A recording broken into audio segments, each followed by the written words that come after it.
നമ്മളിന്ന് ഇവിടുത്തെ ഒരു കിടിലൻ വ്യൂ പോയിന്റിലേക്കാണ് പോകുന്നത്. Are you excited?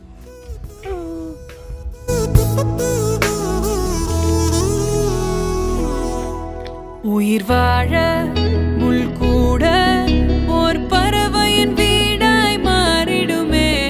உயிரே உன் பாதை மலராகும். நதி வாழும்